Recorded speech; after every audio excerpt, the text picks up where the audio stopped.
We don't show prep. So, so he had no idea. I just barely make it in. I'm sure you can tell, but we don't show. I mean, let's put the cards down on the table here.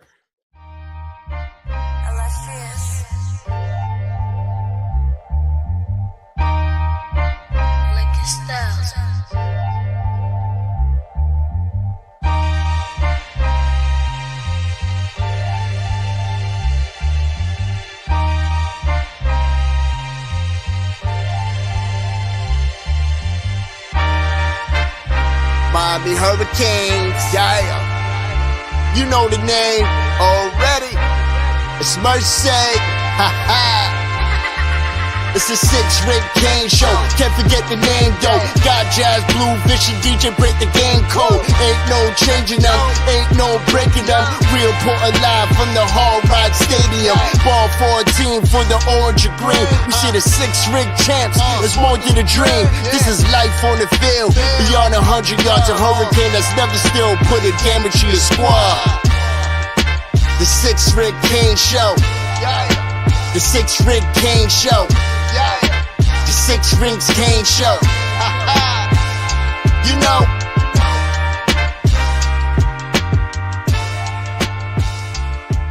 What's wrong with us? Seriously. What's wrong with us? We're Miami Hurricanes fans. Welcome to the 6 Rings Kane Show, a show dedicated to Miami Hurricane sports, featuring the legendary Larry Bluestein, Jazz Santana, Vish, and Danny Gillette. Let's go Canes.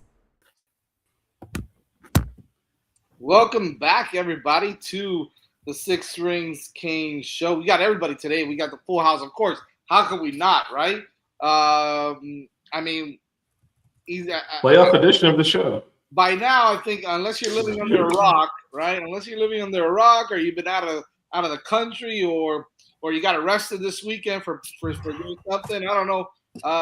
You probably know that the Miami Hurricanes are in. They are in the college football playoffs, baby. And, I don't know about you guys, but I lost my voice. I know I talked to you, Vish, a little bit. I told you to relax, and then you got me hyped up, and I started screaming again on the phone. Blue then texted me I spoke to Blue about the playoffs. The high school playoffs are going on this week, coming up now, so that's craziness. DJ, it's snowing up there, so you're miserable, so I'm sorry. I don't know what else to tell you. But I'm sure you're happy as well. Oh yeah, a couple Big Ten teams made it in. Big 12 is obviously represented, but most importantly, the Miami Hurricanes are in the college football playoffs. The lone representative for the ACC. Yeah. Well, who cares? I don't care. Manny Diaz, ACC champion. Hey, thank you, Manny Diaz. I never thought I'd say that, but. He's the ACC champion, and we're in the playoffs. And welcome to modern college football, where nothing makes sense other than 4 wins from a championship. That makes sense. For lack of a better expression, right? What a shit show the last couple of weeks has been. Yeah, the whole month, really. Yeah. That's a perfect expression. I felt like we were watching daytime soap operas with this committee. For the last again, you're nailing it. That's pretty much what it was. It's pretty much what they are, right? You're on point today, Jazz, and that was kind of I was very wrong very publicly, so I've never been happier to be wrong. But listen, I happen to think that Vish was the one who swayed the committee completely. If they were on X, it was definitely Vish who swayed the committee. I mean, my volume shit posting reached new levels, man. I gotta tell you. I have all the notifications on for each of you guys because I follow you guys all for information in case I miss something. I should apologize for what you've experienced. I would open up to a novel from Vish every single day, so I can attest that he's been doing his. Like Mario said, we're going to be relentless, and we're going to leave them down. I did my part. Now they just got to go do the minor thing of winning 4 football games. I don't blame you, DJ. I have his, for some reason, I'm crazy enough to have his tweets on as well. And Never again. I get them on, and I'm like, oh, here we go again. Never again. Going off, man. Just going off. Look, man, we had to be relentless. Yeah.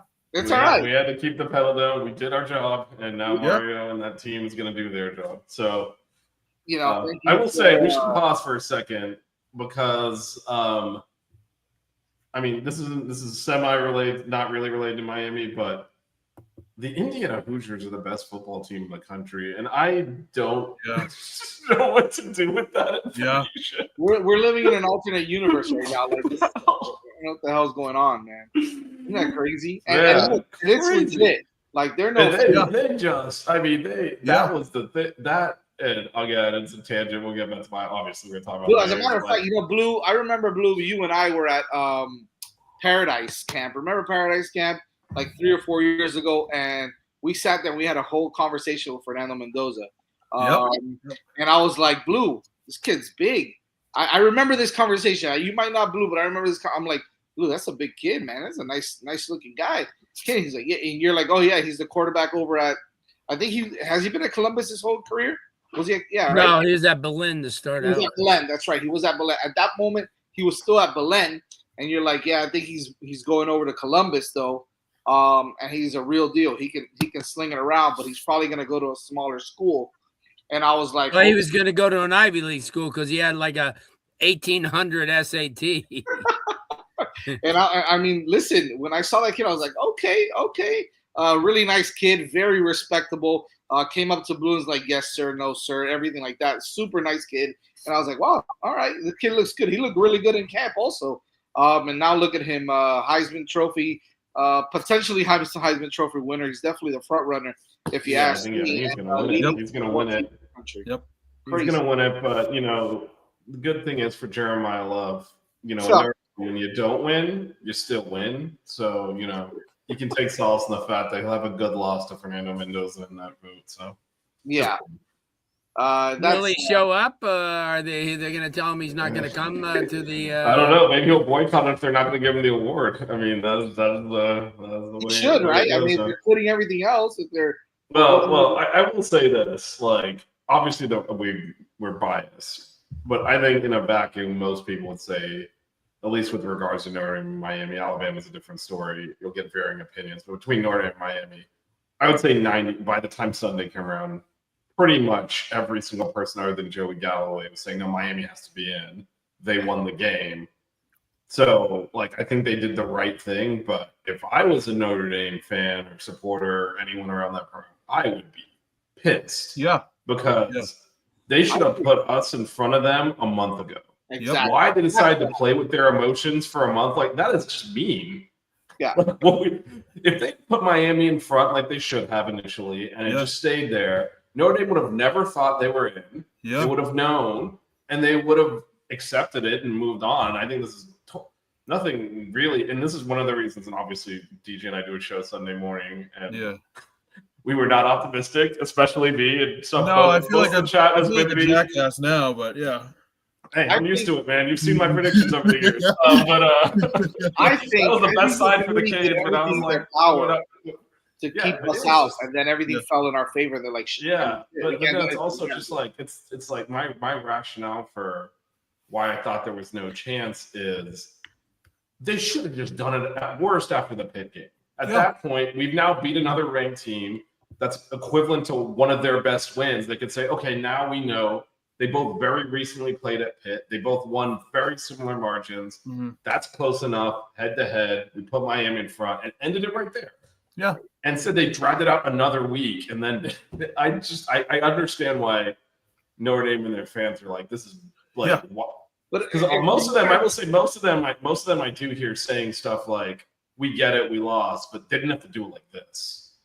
And if you look at it right, because if you look at it, subject, if you look at it outside of the scope of, where they were ranked and the head-to-head, right? Look at common opponents. Number one, we did better 3 out of the 4 common opponents. We beat them better, right? I know that they're not supposed to take into account, margin of victories, but they do, right? We're talking about teams that they played. They had a crappy schedule, right? They're talking about, they dominated their schedule. Well, yeah, they played 2 3-1 teams, 2 4-1 teams. They played Boston College. They played our schedule without Louisville and SMU. Right. Yeah, basically. And then the teams that we beat, we beat them better than they did, Yeah. right? Except for Syracuse that played their third string and their walk-ons the whole game. So I mean, all in all, I think the committee did the right job. I think they put the right teams in. I know there's an argument for a couple of the other teams, right? You can say what you want to say about the Texas and the Vanderbilts and obviously Alabama. I mean, I don't think they were going to keep Alabama out even if they went 5-7. But you know, the truth is that I think Miami is. You know, I could have seen them even at that number 9, right? And to be quite honest with you, look, if we want to be real, right? If we want to be real about this whole thing, FSU got left out a couple years ago because they didn't have their quarterback. Bottom line. Yeah. And I think the same could go for a team like Ole Miss, right? They don't have Lane Kiffin. Obviously, Weiss is staying on to call plays. So that I think that gave them the nod. But if we're talking about realistically how it should have been, maybe Ole Miss should have dropped because they don't have their head coach. Oklahoma has some crappy. I mean, Oklahoma doesn't look very good. They got a solid defense, but they don't look very good. Their best win is obviously Alabama, and so they've got some pretty, a couple of their both of their losses, I guess, are great. You know what's interesting about Ole Miss is the week after Kiffin left, they moved them up. And to your point, everyone's like, how far are they going to drop them? Yeah.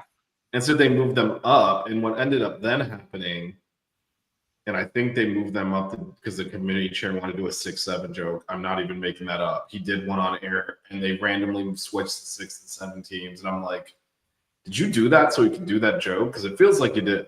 But then they stayed there. So when A&M lost, they dropped behind them. If you look at those two profiles side by side, A&M has a better profile. It's the same conference.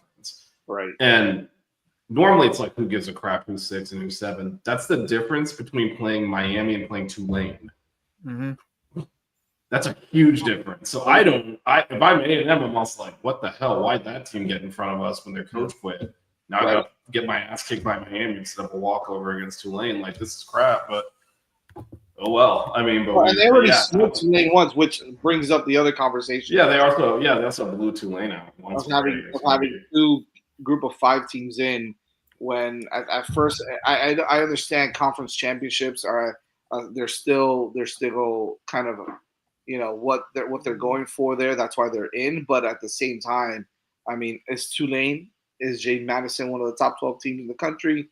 I don't know about that either, right? Obviously they're not. But so it kind of begs the question: did the committee get it right anyways, right? And at that point, I think that's where they kind of screwed up. But it's hard to put an 8-5 team in like Duke. Mm. No, they didn't. They won their conference, right? And next year they would be in. So it's crazy. Wait, why would they be in next year? There's a supposed rule change that apparently this is what I heard on ESPN, that they would be in next year if they won the conference. Notre Dame would, yes. I know Notre Dame would, but because they have a different. Maybe they said that. Maybe they were talking about Notre Dame, and I thought they said Duke. Yeah, Notre Dame. That whole Notre Dame MOU thing is just ridiculous. That's ridiculous. But I actually don't. I don't think it's going to be a factor, because my guess is after what's about to happen to JMU and Tulane, we're going to see the end of automatic qualifiers, which would have actually solved a lot of problems this year. Yeah. It would have been a BYU Texas debate for the 12 spot and not any of this other stuff. And instead, because there's no, and this was part of what happens over the weekend, right? I mean, whatever you want to say, the fact that Alabama can lose by 21 points and not move down at all, then the game is worthless. And so, but that is the game to determine the automatic spot, and that's why it's worthless. So I'd be shocked if they still have automatic qualifiers next year. There's no point to it. Yeah, and by the way, I have a problem with Alabama being in. I don't think they deserve to be in. I know a lot of people are talking about their wins, the wins that they do have. But let's talk about, they got blown out in the ACC championship game. And they're 2-2 in their last 4 games. And their offense is sputtering. And they're not scoring a lot of points. And they don't have a good running game. Jan Miller's been out. So, like, I don't like, first of all, I don't like them at 9. I think again, it's the committee doing their thing with their darlings of college football. That's why I'm surprised that Notre Dame somehow didn't get in either. But the truth is that I think that you can make an argument for another 2 wins, another 2-loss team like a Vandy or some or even BYU. Although BYU's schedule kind of sucks, except for Texas Tech, and they lost. Their strength of schedule is. I mean, they beat Utah, who's ranked. They beat Arizona. They have better wins than Notre Dame does. So you're probably right. Yeah. So they might have. So I think Vandy is difficult because Bama handled them at home in the regular season, and they had the same record until Bama had to play Georgia again. I think you could argue either way between Bama and Notre Dame. If you want to say who has the better wins, it's definitely Alabama. If you want to punish Bama for bad, look, I'm sorry, I know it's Georgia. You lose like that, that's a bad loss. I don't care who the opponent is. Yep. You're not playing an NFL team. It's a team that Georgia Tech took to the last play of the game last week. So let's calm down with this. No one can play with Georgia. It's okay shit because Georgia Tech took them to the final play of the game the week before. So they're not all of a sudden unbeatable. And actually, Bama's a team that proved that they beat them. So that's a bad loss to me, even though it was against a really good opponent, because you play like that. I mean, that's atrocious. That's more points than we've lost all 5 of the games we've lost over the last 2 years by combined. Like, that is awful. So if you want to say, like, we're going to punish for losses, then you could argue Notre Dame should be in. Right. What you couldn't do, which is what I thought they were going to do, is say we're gonna give Bama credit for the good wins, and then Notre Dame credit for not having a bad loss, and then put them both in. And Miami, who's got a better win than Notre Dame and better losses than Bama, is going on. Like, that didn't make any sense. Like, there was no logic where you could apply metrics to those 3 teams or any standards to those 3 teams that didn't result in Miami being in. So obviously we're happy that it went our way, but it was the right decision. And the stupidest part of this is in the end, they literally just did the criteria off the stupid website like they're supposed to. If you go back to the principles, the first thing it says is strength of schedule. Bama's strength of schedule is 6. Miami and Notre Dame are in the 40s. They put them, so they said that's a differentiator. They put them 9th. And then there were 2 teams left, and the next bullet says head-to-head, and that's it. And again, that's where I think Notre Dame's justified. Like, why didn't you just do that a month ago? Why screw with us? The other thing that happened this year, and then we can pivot to talking about games that we have upcoming in the playoffs, guys. But the other thing that happened is no one lost. Yeah. Because normally, like, a lot of those teams, like Mississippi or LSU or someone would have lost and fallen out of the thing, and no one lost. Those teams. I think the committee just kept stringing it along, expecting teams are going to start losing. They'll both get in. No one will care. And no one was losing. No one lost until last weekend when Bama got blasted. Like, right. It was a shocking run. I forgot the statistic, but there was something like 17 or 18 less losses this year from teams in the initial top 12 rankings than in previous years. No one lost, including us. We're usually one of those teams. Falls out. Yeah. We're always up there. Like, we were up there last year and up 21-0 in the last game to go in as like a host, and then we fell. So anyway. It was so interesting too to see like this national media push this weekend. Oh, head to head, Notre Dame, Miami, who should be in? It's like, hello, we've been beating this drum for like the last month. Where the hell have you guys been? And now all of a sudden they're jumping on the train and say, oh, Miami should be in. Like, yeah, like obviously you think. Like, I don't know. It was just really interesting that, I don't know, the light went on for the national media and suddenly they very weird how it all happened, how it all went down. Yeah. But I think that the pressure was there for people to do the right thing, and unfortunately sometimes you have to do that because there are other forces at play always that are going to try to push back and right or wrong. And I just think at the end of the day they did the right thing. Here, let me do let's talk about our sponsor really quick before I do want to get thoughts on how surprised everybody was, and then we'll kind of move into Texas A&M real quick. Let's talk about 305 Pain here. A word from our sponsor. After an accident, every minute counts. With one call to 305-800 Pain, you get immediate access to trusted doctors and attorneys who guide you step by step. With an A+ rating from the Better Business Bureau, they are a brand you can trust. Much like 5 Reasons Canes, 305-800-PAIN is focused on the local community of Miami-Dade County and South Florida. It will handle all your accident needs, including car accidents, personal injuries, and related legal matters. So after an accident, be sure to call 305-800-PAIN. The number is the brand, 305-800-PAIN. Después de un accidente cada minuto cuenta. Con una llamada a 305-800-PAIN, ustedes pueden obtener acceso inmediatamente a doctores y abogados para ayudar con todo el proceso. Con una clasificación de A+ del Better Business Bureau, pueden confiar en ellos. 305-800-PAIN tienen mucho en común con 5 Reasons Canes. Están enfocados en la comunidad local de Miami-Dade County y Florida del Sur. Ellos pueden ayudar con todo después de un accidente, incluyendo accidentes de carro, lesiones personales y otras cosas legales relacionadas. Entonces, después de un accidente, llama 305-800-PAIN. El número es el nombre de la marca, 305-800-PAIN. Blue, you've been kind of quiet on this whole thing as we're here yapping away about the committee and what they've done. Were you surprised that the committee? I'm going to say not that the committee put them in, but that the committee got it right. And do you think the number 10 at 10 is where Miami should be? Like they did the right thing there. What's your thoughts? Yeah, well, I guess they did do the right thing, but they didn't go about it the way they should have. And last week, they had their final chance to say, you know what, we've went through everything, and we're going to put Miami. We looked at the body of work in Miami. This way, you wouldn't, I'm no way a Notre Dame fan, but you screwed them. You screwed them bad because they went into the situation where they felt that they had really had the position. Now, if they had jumped Miami the week before, everyone would have been pissed, but they would have gotten over it, understanding that's the reason they did it. You don't do this at the 11th hour and 59th minute. You just don't. I mean, because if it happened to Miami, there'd be a lot of really upset people. So I can understand the way that everybody feels. And I'm more consumed with the bullshit. Okay.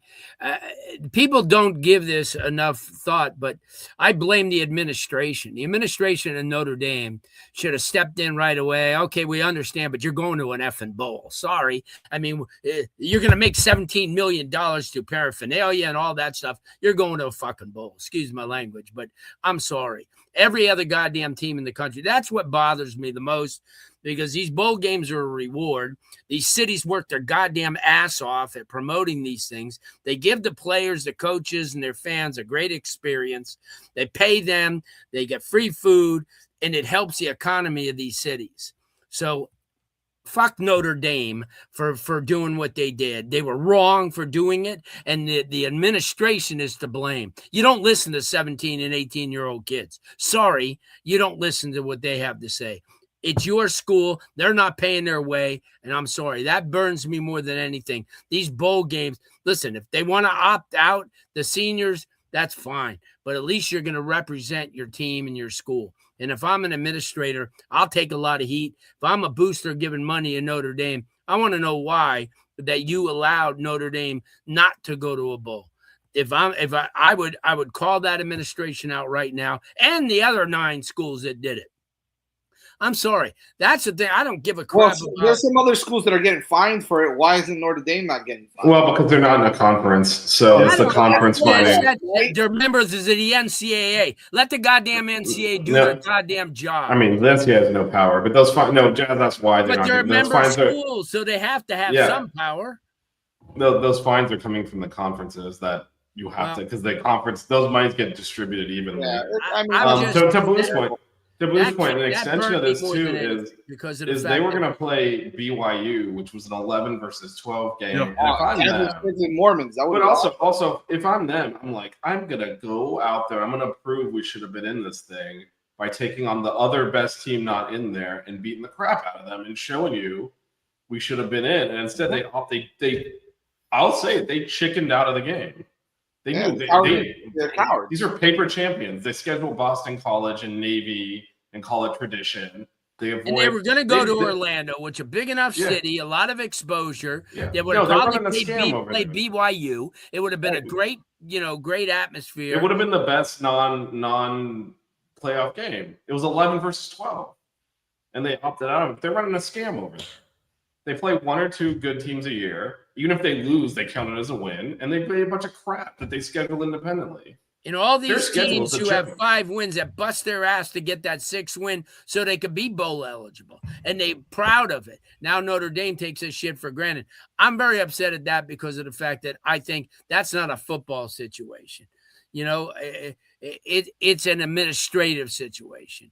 There's no way that the administration, this Bevilacqua guy, all he's on TV talking about this and that. Your ass should be worried why your job should be on the line. Why you let your team not go to a bowl game? Okay, that's what you should do. You should walk right in and said you should have addressed all the players and the coaches and say, "Hey, I understand. We got screwed. Okay, we got screwed, but we're going to a bowl game.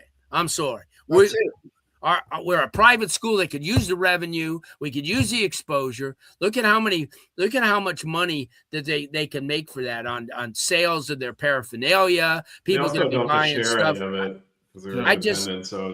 It just angers me because you're taking for granted something that schools who had 5 and 6 wins would give their life to have. And that's what I get upset about. I'd like to take Heather Dinich and beat the shit out of her. Okay. All right. She's a piece of shit. I called her out and she got upset at me, but she's a dipshit. Tough shit. Yeah. I mean, you talk about somebody that knows nothing about nothing. You want to rile me up. You rile me up. This is so to that point. I mean, she was the person assigned to actually cover the committee at the hotel. Her job is to report out. She was actively giddy, cheerleading for Miami not to be in there. And they reported 100%. A reaction of her when Miami, and she was so upset. And I'm like, you're a reporter. Do your job. Like, 100%. What was even going on over there? And it's just unprofessional. Like, we even Jazz and I, we bathe in orange and green constantly. When we go sit in the press box, black shirt, we don't cheer. We just sit because, like, so you're supposed to do. You're working for ESPN. Why are you cheering against Miami getting in the playoffs on TV constantly? And she was happy to say that she didn't think Miami should be in. And I'll constantly. She was more concerned about the goddamn buffet they were serving. That shit. I will tell you, I would volunteer to be on that damn thing just for the prime rib that they were freaking serving them fat ass motherfuckers. Shit. Oh man, listen, we got Larry, we got Blue on. While we're on that subject, though, I will obviously mention their AD is now going around sticking his face every camp and criticizing the ACC for supporting Miami when Notre Dame's a partial member in non-football sports. I'm sorry. They screw themselves. First of all, well, there's 2 things here. Right? One is you're not in the ACC in football. Right. 2, all the ACC did was basically post a final score. Y'all lost, buddy. I was there. Jazz was there. Blue was there. We saw it. Y'all lost. So that's why you're out. ACC had nothing to do with it. And then on top of that, think about Notre Dame's argument for getting in. What did we hear for a month? SMU and Louisville are big steaming piles of shit. What do you think the ACC thinks about it? Because those are good programs. We know, right? They beat by the way, teams. Louisville has the most wins in the ACC in the last 5 years. These are 2 really good programs, right? They're not going to win the championship, but they're top 15 programs. And they were treating them like they were the teams Notre Dame loses to, like Northern Illinois and Marshall. And it was insulting, and they're insulting this conference. And now they're turning around like, oh, you guys didn't back us. Your entire argument was based on we should ignore the fact that one of your teams, Miami, beat us because they lost to 2 of your other teams, and those 2 teams are complete pieces of shit. That was their argument in a nutshell. And you think the conference is happy about that? Screw you. Get out then. I don't need to see your crappy basketball team farting all over my court. What the hell? We don't need them. It'll solve everything for them for the the darlings of college football. Join a conference and shut up. Join a It's conference. not only that, Jazz. The very fact that Notre Dame fans are all up in arms about Miami, you should freaking hate Alabama. They're the crap that shouldn't be in this. They were a shit show. They've been a shit show. And you know what? I'll tell you what. Here's the thing. Now, I understand they played in a bowl game, but if you look like crap, you should be penalized for it. If you got in there and it was 17-16 in overtime, you go, oh, shit, Alabama played a great game. We got to keep them in. But they look like a youth They didn't score a touchdown until the fourth quarter. They had -3 freaking yards rushing. They were, and you know what? They beat them the first time, but they so regressed since the first time they beat them. I'm telling you. And why would have anybody even, I would have said this, two things. I would have said this. I would have said, listen, Alabama just is not right now a team that is one of the top 12 in the country. They're just not, okay? They're just not. I don't care what anybody says. They're just not. I heard Tommy Tuberville today. He said Notre Dame wasn't one of the top 12. And he said Alabama should be in, but that because he's running for governor of Alabama. He didn't want to piss anybody off. Right. But the other thing is the ACC should have had something in place. It should have been Miami and Virginia in the ACC title game. It should have been. You should be able to override and pick the top-rated team. The team that's rated the highest, the top two teams rated the highest, that's how they should do it. That's the way I feel. They take the top because Duke's a shit show, and Manny comes on afterwards. Miami would beat them by 40. You got to be kidding me? That freaking James Madison would beat them. So you know what? And Virginia was kind of a change next year, right? I think that's going to change next year, right? As far as I'm sure they're gonna change the tiebreaker. That wasn't good for anyone. Yeah. And to Blue's point, I mean, obviously, like Miami ends up barely getting in, and it should have been a cakewalk to an auto bid, but the tiebreaker was so convoluted that Duke backed their way in out of a 5-way tie, despite being the only team in that tie that didn't beat any of the other teams, because everyone else round robined and beat another team. Like we lost to SMU, lost to Pitt, lost to Georgia Tech, lost to Pitt, and Duke was just sitting there. Duke lost to Georgia Tech, didn't beat anyone. But the way the tiebreaker is written, unless all 5 of those teams played each other, none of those results matter. And so it was actually because, like, on that day, I think when Syracuse lost to Boston College, that tipped the records of common opponents or whatever up. So that's why Duke got in. It's the stupidest situation. Well, but you know what? We have playoff games, so we're in the playoffs. Yeah. Those discussions are for the peasants in South Bend, and we are flying in first class. Now we get to go back over to College Station, Texas, home of the Fighting Vishnus. If nobody knows, Vish was born in College Station for all intents and purposes. That I was. If you look at my birth certificate, it will actually say Brian. Brian, right. Still same difference. And he bleeds Texas A&M maroon or whatever. No, I'm just kidding. How dare you? I was you forget I could throw you right out of the show, Jess. Oh man. We play Texas A&M. We're going back over to Bryant Denny Stadium in College Station. Bryant Denny's is in Alabama. This is Kyle Field. It's Kyle Field. My bad. Kyle Field.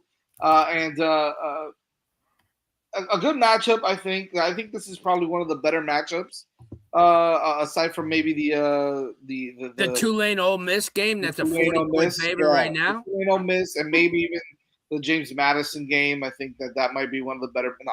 All I know is I'll be going to the Orange Bowl and seeing Texas Tech and Oregon. Okay, so there you go. That's what you wow, think. You're dismissing James Madison. That you don't think they're going to make the cross-country trip and go into Alton Stadium and beat Oregon? That's what the Orange Bowl will be. Texas Tech, Oregon. Okay. Yeah, I just got approved for my credentials today. So. Oh, nice. Okay. All right. Sweet. So let's talk a little bit about this game, right? It's obviously it's a good matchup. It's a tough matchup, but I think that a lot of people are talking about how Miami may have the edge here in this game against a really good Texas A&M team. led by obviously their quarterback Marcel Reed. They got some guys on the outside, and Kevin Concepcion, who's a transfer from NC State, along with a couple of other guys on the outside there. That guy that has two last names, the double last name, I don't remember, Bethel something. Another good they've got some really good wide receivers. They've got a couple of good running backs. They've got Reuben Owens, I believe, is one of their running backs, who's a 5-star kid that Miami was in it for. I remember a couple of years back. He is one of their wideouts, and then they are obviously led by a very good secondary also, and a good good front four. It's a good team. It's a good team. However, I think that there's a lot of people that are talking about Miami having the edge, especially in the front four with that front four that we have with Bain and Mazador, and hopefully getting Blay back. And Keontae Scott is talking all that mess, thinking that maybe he might be able to come in and shut down Concepcion if he gets healthy enough to play. There's a lot of things going on with this game, right? It's a 10 versus 7 matchup. Vish, I want to start off with you. I know that you're excited about this game as much as anybody else. Going back over to Texas A&M. What are we going to talk about next week?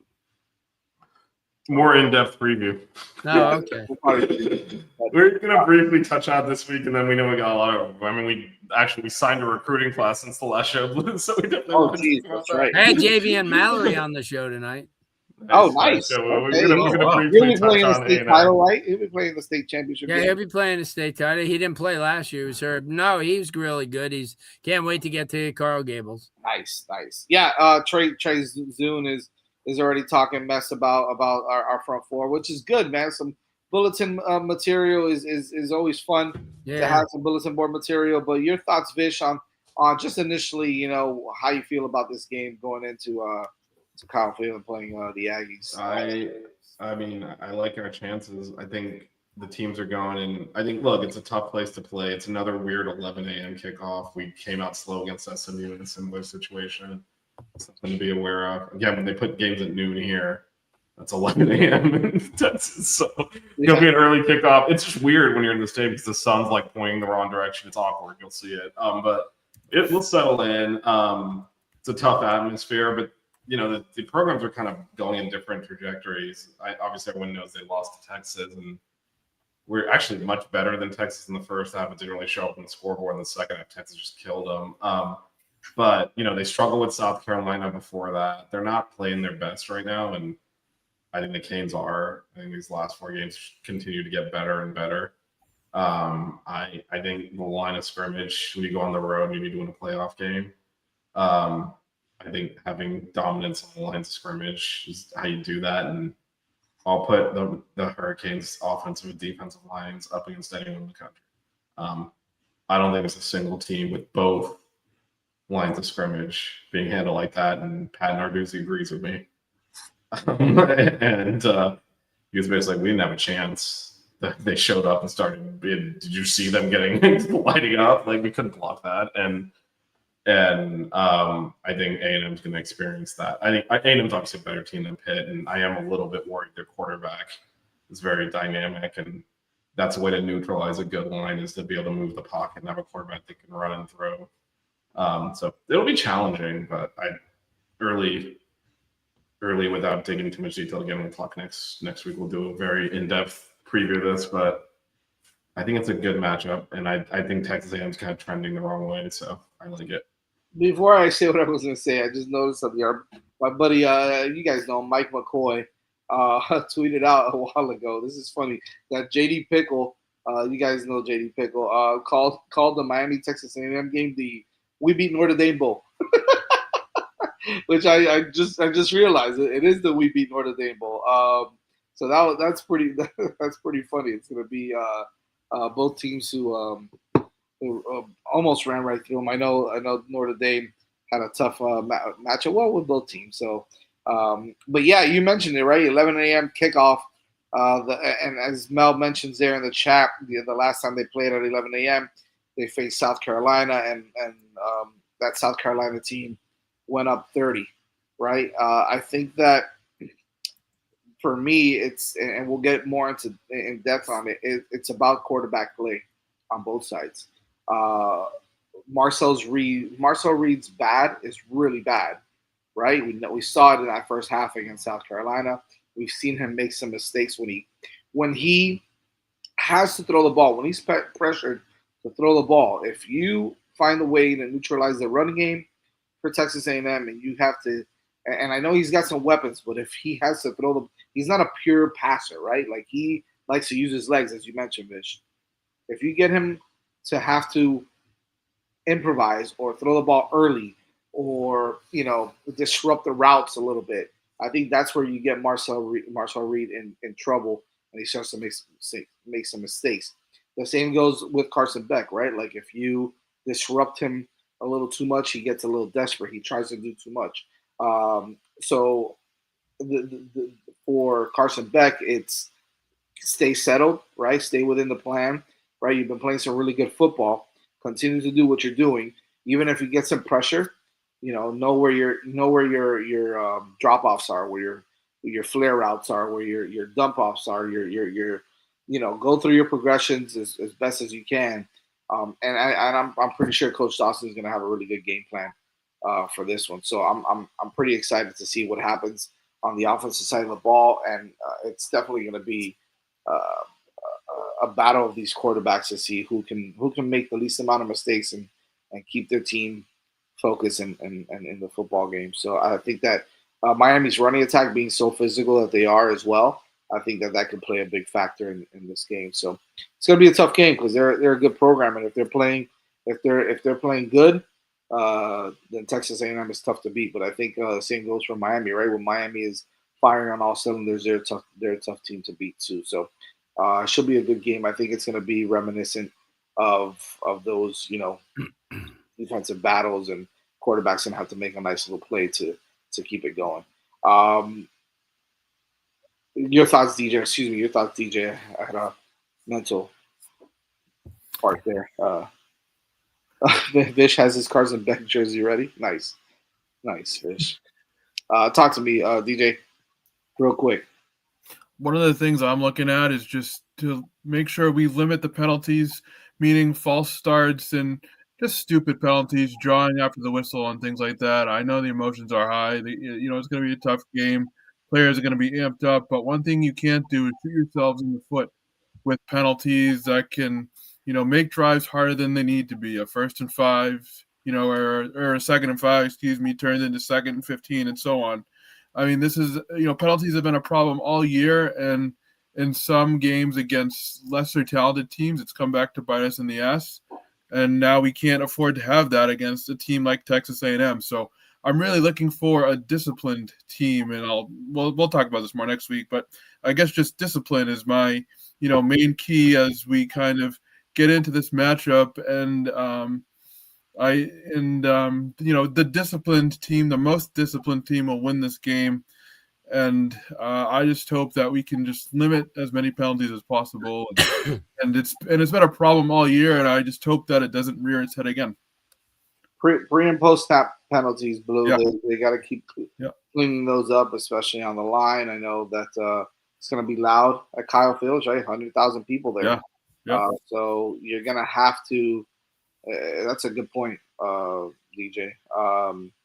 And I know, Blue, you want to talk about it a lot next week also, but I think some of the superstars on both sides of both sides are going to have to be superstars, right? Malachi Tony's going to have to continue to be explosive and continue to be dynamic, and the same goes for the guys on Texas A&M. So I think it's just going to be a nice tough battle between both teams. I like Miami's chances.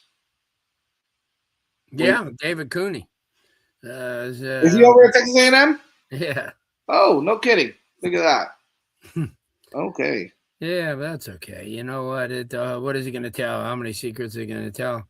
They've changed a million times since he's left. So, yeah. No, I just think that being that Miami had to bust their ass to get into this game, I think that it's a rallying point. I want Ohio State. They're a fraud. And then you get them on a neutral field, get them away from that Ohio shit, put them down in the Texas where everybody hates them, and Miami might have a great advantage.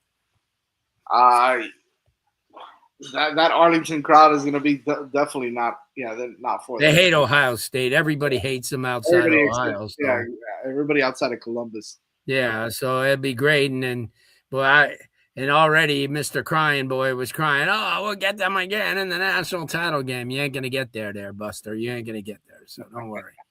Yeah, I don't Because know. listen, as someone grew up as an Indiana guy, watching Indiana 8 million, they were the worst team I ever seen in my life when they ever won a game. I'm sorry, I just can't get accustomed to them winning.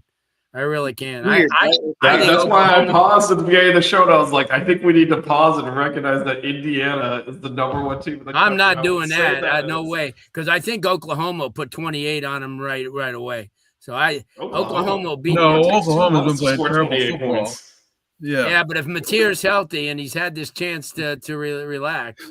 Oklahoma can't score 28. They can't score 28 in multiple games. How are they going to score 28? And if I had working legs, I'd run the Boston Marathon. Well, they get all the confidence from playing Alabama. That's for damn sure. Shit. I think that Indiana team is legit. They're legit. They're legitimate too. Yeah, I don't know. I can't buy it. Not a Doesn't team that everyone did has everything. to lose to Miami eventually. I'll be honest with you. I think Texas Tech is not as good as people think either. I don't know. Well, Texas Tech worries me a little bit. They got a great defense, but you saw Morton was a little rattled, man. Yeah, they still scored 30-something points. Not many people did that on BYU. The thing about Indiana, come on, you ain't convincing me. A goddamn tippy-toe goddamn win against a 7-6, 6-7 Penn State team. I just can't buy it. Sorry, I can't buy it. Their most impressive win the whole year was Illinois, and I just can't believe they beat them like that. Illinois. I mean, they just beat Ohio State. I don't care. I'm not a big Ohio State fanatic. What did they do? What is Ohio State? Who did they play? You said their most impressive win was Illinois. I mean, they. I don't. I'll be honest with you. I don't know if Ohio State is. I mean, obviously they've got Jeremiah Smith and Bo Jackson. Those guys are pretty. Who good. Cares? But I just don't think Julian Sain is that great. Right? No. I think Okay. Look. I'm not saying that any. Miami's on a mission, guys. They're on a mission. No, don't tell that to Vince. You know, you know where this is going, man. So, like, I mean, you know where my head is. We're gonna be home. We're gonna be home for the championship. I'm not disagreeing with Blue. I'm just saying, like, yeah, you know what? Like, you can question any of these teams, but like, I mean, Indiana did go to Oregon and win. They just beat Ohio State. Like, I don't think you can question the resume, but that doesn't mean they're gonna come into. They'd have to play at home. The championship game. We're gonna be playing at home. The championship game is in Miami, my people. I'll sit right in my same damn seat right there on the end. Oh, baby. In the press box. He'll be like I never left. The championship game is right here. That should be, no, it's payback for 2 years ago or 3 years ago in College Station, then payback to Ohio State, then out to the Fiesta Bowl, a bowl game we always blow. Win that one, and then come home to finish this. Yes, sir. Miami on New Year's Eve. New Year's Eve is Dallas. New Year's Eve is Dallas, yeah. It's not here. It's not the Cotton Bowl. What's the Cotton Bowl? Cotton Bowl. Cotton Bowl's New Year's Eve. That is where they're playing. That's 7 o'clock, 8 o'clock game. 7 o'clock. 7:30. Yep. On New Year's Eve. Then the next week will be Georgia and the Fiesta Bowl on January 8th, and then back here. We all know we got to break the Fiesta Bowl curse. That's what we got to do first. Yeah, no, we're settling all debts. There's a long road, but you know what? Miami's ready. You let them in the door. That's the thing I say. Yeah, no, I'm right with you, Blue. I think they're one of those teams. You know, when they say I'd hate to play this team in the playoffs, or I'd hate to see them in the playoffs, or I'd hate to see. I think Miami's one of those teams that people are not gonna. It's not fun to play them. They're very physical. They're very tough, and it's a good football team, man. So I'm excited. Nick Saban, I listened to what Nick Saban says. That's exactly what he said. He goes, a team that I wouldn't want to play right now is Miami. Good. Thanks, Nick Saban. By the way, who doesn't love that guy now? He's become, I'll tell you, went from a douchebag to a pretty good. He has made him the coolest dude in the world. It's unbelievable. Unbelievable. I don't know. I think there's quite a few people in Miami that have some hard feelings about. Yeah. He's still a douchebag. They've done so well since he left, you know. So yeah, right. Well, that's the thing. He's the one they invested in, and he left them high and dry. They're just killing it. He started this tailspin. He did want Drew Brees, right? He did want Drew Brees. Well, Anyways, that's a conversation at a later date. Oh my God, look at Frank Caliendo. All right, so let's shift focus a little bit. As you mentioned, Vish, Miami had the number 6, number 7, number 8 recruiting class in the country, signed 30 kids, potentially a couple more because the transfer portal is just open. Sam Levitt. Anyways, there's a lot of kids that have entered. DJ Lagway entered the portal, if I'm not mistaken. I think Lagway entered, Levitt entered. There's a couple of high-profile kids. yeah, Lagway might have to drop down a few levels. Yeah. Yeah, it's a whole he's different not- DJ Lagway than coming out of high school. He's not a P4 level starter on a good program. He might be a James Madison guy, you know. Actually, Maybe a Sam that's Houston wrong. guy or something. He can go with Napier to James Madison. It's not a bad move for him, actually. Yeah, that's right. He can go with Napier. Oh, he's gonna go follow. Yeah, that's right. I mean, Napier's trying to get I rid thought of that's him. why you said it, because his coach is. By the way, isn't it crazy how we could not stand Blake Baker here? He was not a great coach, and he's getting extensions left and right in the SEC. Anyways, I just Well, thought it's circumstance, and you're hitting it at the right time. Like, I mean, we can all make fun of how messed up the ACC is that, Manny Diaz won the ACC at Duke, but yeah, true. he's a much better head coach there than he ever was here because he can't handle this job. It's not the same job. Right. And someone like Blake Baker needs an actual head coach. Like, Manny was like meddling in the defense. He's not a good head coach. Like, you learn from experiences, though. I think Manny is a much better head coach now than he was here. Again, Temple hired him because that was his level. He needed to learn how to do that. And instead, we handed him Miami panicked because they didn't have a coach. This place is not an easy place to coach. It's certainly not an easy place to coach for the first time, and he just was not equipped to it. And because of that, anyone on his staff is also set up really is hard to succeed there. So it's not surprising. Like, he was a good defensive coordinator here. That's why we hired him. It's not surprising he went to another power program and was good there. And the second time around was much better prepared. I mean, there's plenty of coaches that failed and then got a second opportunity and did well. So good for him. Congratulations to Malachi Tony on freshman All-American. Obviously, Mauanoa won some sort of award recently. Yeah, that was great.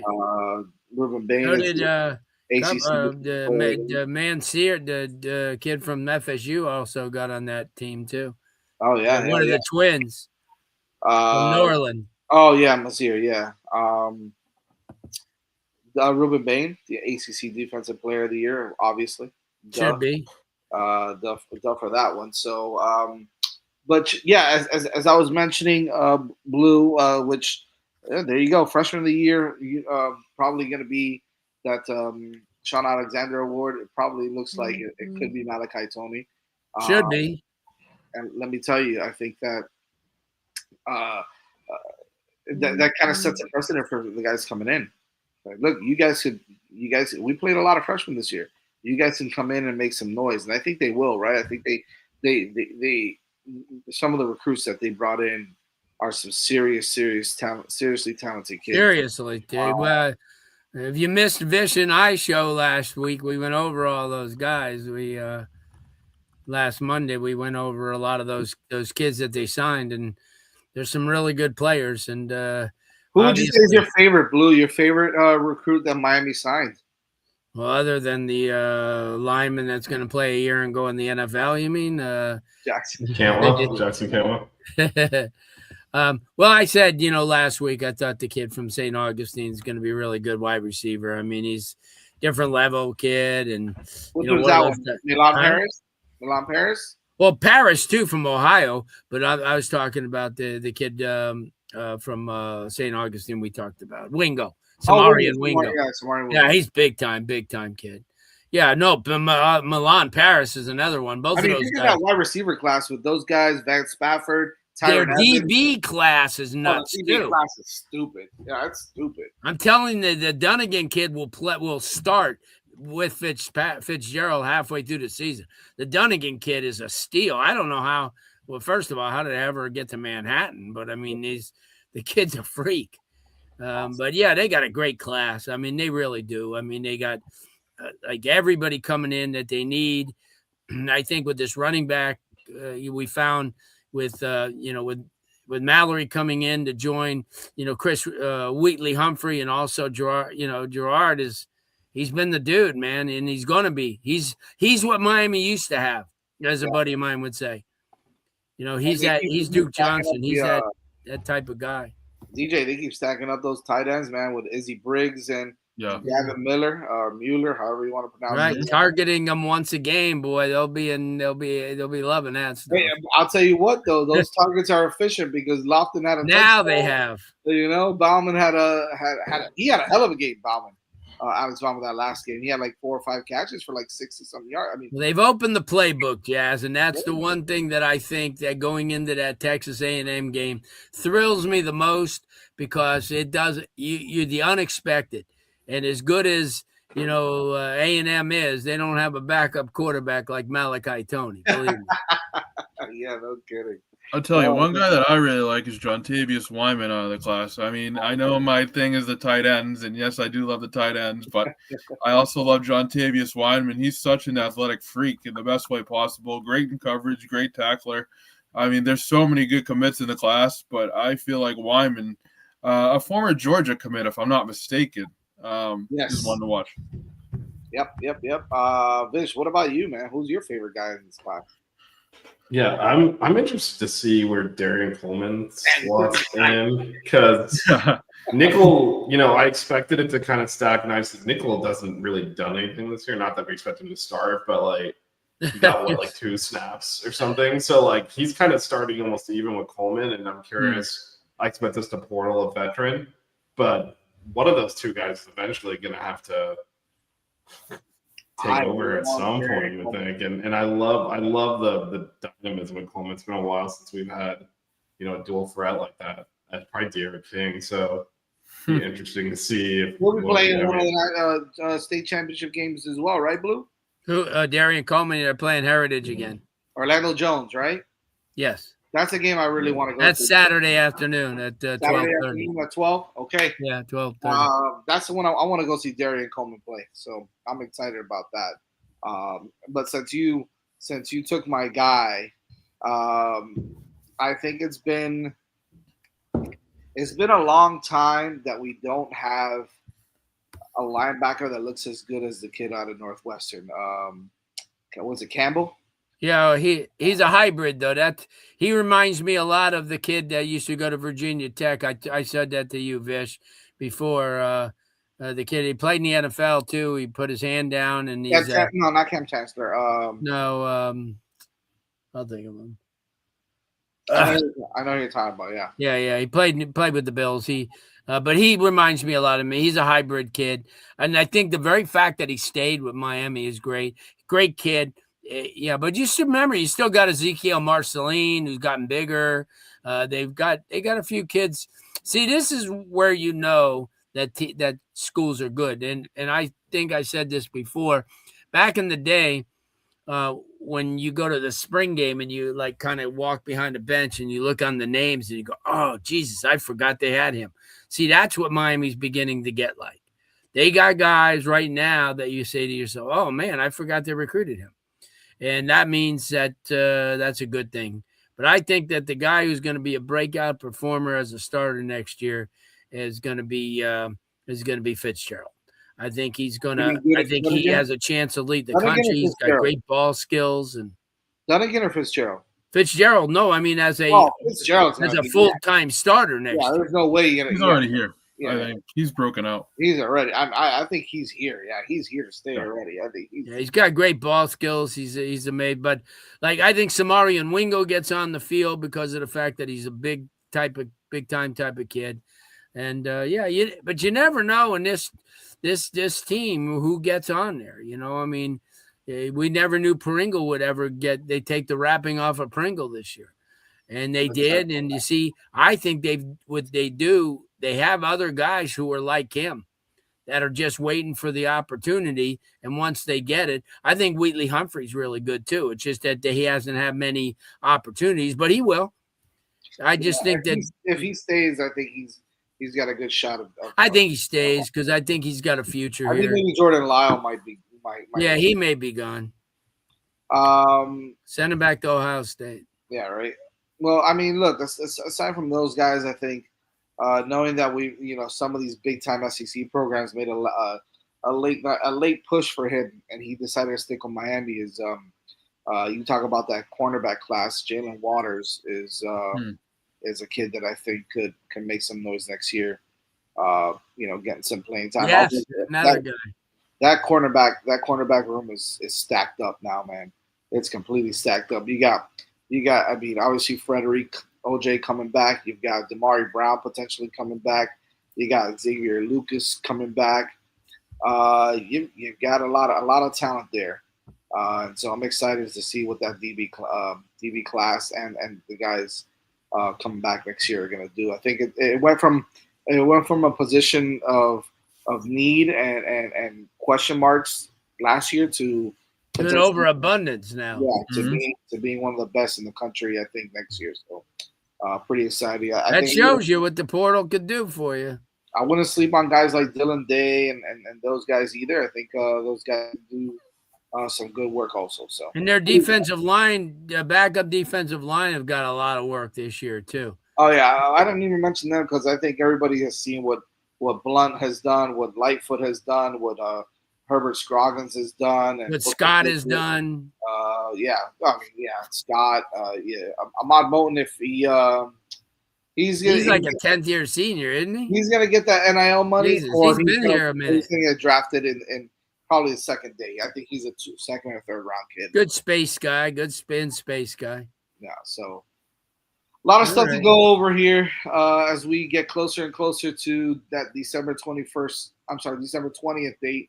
When Miami takes on Texas A&M in the playoffs. Again, we'll get more in depth in that next Miami week. Hurricanes are in the playoffs, in the college football playoffs, folks.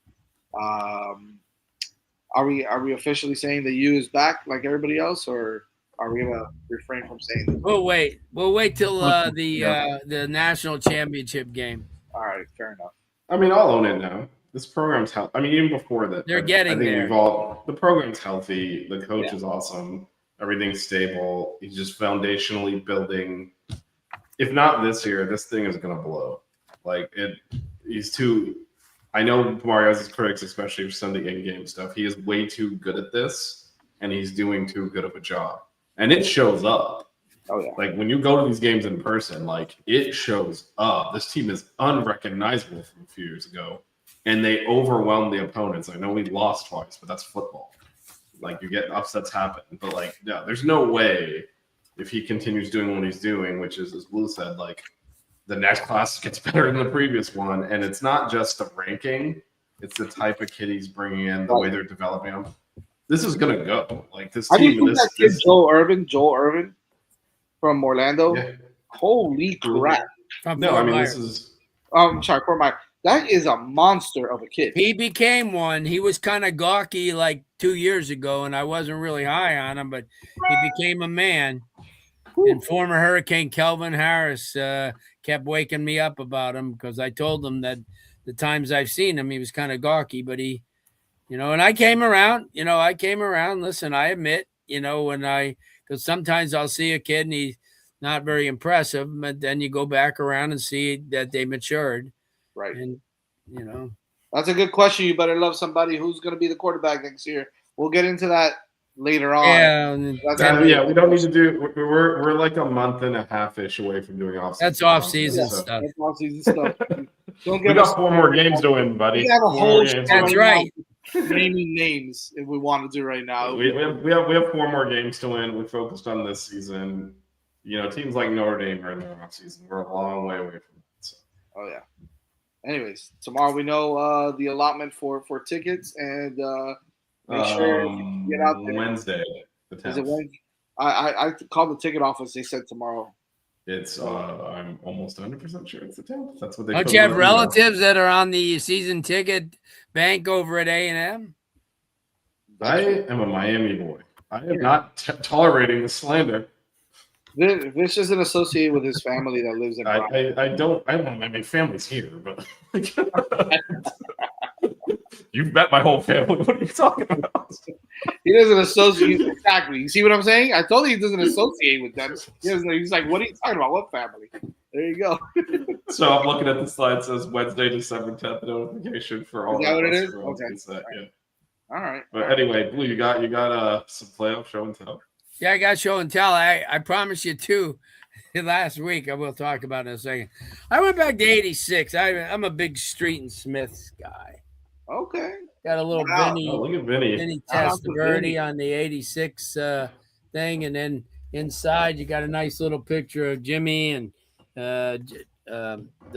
Jerome Brown and Alonzo Highsmith inside. So, you get a little old time stuff like that. I like that. But these Street and Smiths guys were really tough to. I hold on to a lot of this stuff. I got a bunch of these. That's a cool mag. I would hold on to that too. Party. Yeah, especially this is the 86 year. This is they had, there were some pretty good stars around the country back then too. Tony Casillas, if you remember, from Oklahoma. Yeah. Oklahoma had a monster team back then. Tony Casillas, NFL champion with the Cowboys. Yes, sir. And that's it. I'll come up with more stuff. I just keep going through things. I did promise, you guys weren't here last week, but I made Vish smile because I found this girl who raps, and she does Hindi rap. Wow. That must be interesting. Yeah, he has not sent it to me yet. I can't. I know. It's not ear You'll bleeding. fall in love with her. That's why I don't want to. But that's it. That's it. We'll see. I have a long week this week. 7 games coming up in the next 4 days. So 3 days. We got 3 double headers: Friday, Thursday, Friday, and Saturday, and then starts on Wednesday night. 2 really good teams. I think it's the best game. Get to see JJ Sparks, Miami Commitment, and Jacksonville Bulls against Cardinal Mooney of Sarasota. I think those two probably are 2 of the best teams in the state. Can we get some media access for these games, Blue, or what? Well, go to FHSAA and press credentials and get in there. All right. Sounds good. Sounds like a plan. Yeah. All right, everybody. Well, thanks for the show. We'll be back next Monday to preview the Texas A&M showdown in Kyle Field. And hopefully we'll see you all over in College Station as well. But for now, just keep it locked. Make sure we'll probably talk a little bit about some state playoffs. Blue and myself, I will try to move out there as well. Jesus, Philadelphia, what are you doing? And yeah, we'll talk more about the showdown next Monday. But by the way, I just want to let you know the Miami Hurricanes are in the college football playoff. Let's go, babies. Let's go. Go Canes. See you guys Monday. Go Canes. The 6 Rig Kane Show. Yeah. The 6 Rig Kane Show. Yeah. The 6 Rings Kane Show. You know.